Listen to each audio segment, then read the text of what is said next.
Hi hello నమస్తే అందరికీ. అందరు ఎలా ఉన్నారు? బాగున్నారా? నేనైతే బాగున్నాను. ఈరోజు మన వీడియో వచ్చేసి కందగడ్డ పులుసు. ఈ కందగడ్డ అయితే ఇప్పుడే దొరుకుతుంది కదా, దొరికినప్పుడే మనం అయితే తినేసేయాలి. ఇప్పుడు నేనైతే పులుసు చేస్తున్నా. గిన్నె పెట్టాను, గిన్నె వేడైంది. ఆయిల్ అయితే పెట్టాను.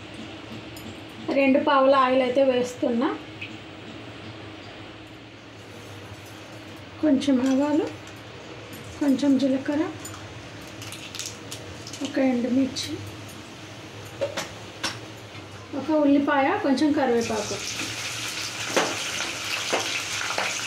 చూడండి, ఉల్లిపాయ అయితే వేగిపోయింది. ఇది బాగా ఎర్రగా వేగాల్సిన పని ఏం లేదు, కొంచెం వేగితే సరిపోతుంది. ఇది పులుసు కాబట్టి కొంచెం ఉల్లిపాయ అయితే ఇలానే ఉండాలి. ఇందులో కొంచెం పసుపు అయితే వేద్దాము. పసుపు వేసి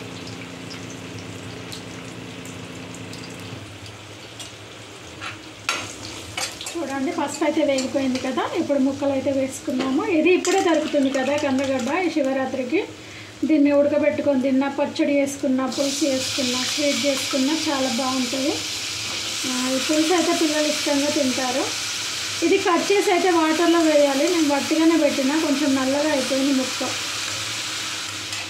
ముక్కలన్నీ వేసి ఒకసారి ఇలా కలిపి పెట్టాలి. ఇది తొందరగా మగ్గుతుంది కందగడ్డ. చూడండి, ఒకసారి అయితే కలిపేద్దాము. ఇలా మధ్య మధ్యలో ఒక 2-3 సార్లు అయితే వీటిని కలపాలి. అయితే ముక్క ఉడికిందో లేదో చూద్దాము. కొంచెం అయితే ఉడికింది. ఇంకా కొంచెం ఉడికిన తర్వాత ఉప్పు కారం అయితే వేద్దాము. చూడండి, ముక్క అయితే ఉడికిపోయింది కదా. ఇప్పుడు కొంచెం ఉప్పు కారం అయితే వేద్దాము. ఉప్పు కారం వేసి చింతపులుసు అయితే వేసుకుందాము. ఒక 2 స్పూన్ల ఉప్పు, కారం ఎక్కువనే వేసుకోవాలి. ఒక 3 స్పూన్లు అయితే వేస్తున్నాను నేను. కొంచెం మిరియాల పొడి. ఇప్పుడు వీటిని బాగా కలిపేసి చింతపులుసు అయితే వేద్దాము. చూడండి, ఇప్పుడైతే చింతపులుసు వేస్తున్నాం. చింతపులుసు అయితే వేసాను కదా, ఇది చిక్కగా ఉంది. ఇందులో కొంచెం అయితే వాటర్ వేద్దాము. ఐస్ క్రీమ్ బండ అరుస్తుంది. చూడండి, పులుసు అయితే ఉడకబట్టింది. ఇంకా మరగాలి చాలా వరకు.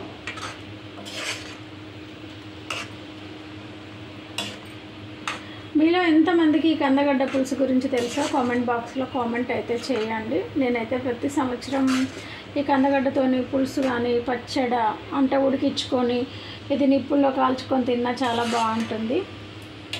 చిన్నప్పుడైతే నిప్పుల్లో కుమ్ములో ఇట్లా కాల్చుకొని తినేవాళ్ళము. ఇప్పుడైతే మన దగ్గర అన్ని స్టవ్లే, నిప్పులు అయితే లేవు. ఉడికించుకొని తింటాము. కొంచెం నేతిలో ఫ్రై చేసుకొని తిన్నా మంచిగానే ఉంటుంది, నూనెలో కాల్చుకొని తిన్నా మంచిగానే ఉంటుంది. ఎలా తిన్నా కందగడ్డ బాగానే ఉంటుంది. చాలా వరకు కందగడ్డ అంటే మా తెలంగాణలో కందగడ్డ అంటాము మేము. చిలకడ దుంప అంటారు, స్వీట్ పొటాటో అంటారు దీన్ని. మీలో ఎంతమందికి మరి కందగడ్డతో ఇలా రకరకాల వంటలు చేస్తారో కూడా కామెంట్ బాక్స్లో కామెంట్ చేయండి. ఈ పులుసు మరిగిన తర్వాత మనం కొంచెం కొత్తిమీర అయితే లేదు, నా దగ్గర కరివేపాకు ఉంది. ఈ కరివేపాకు అయితే వేస్తున్నా.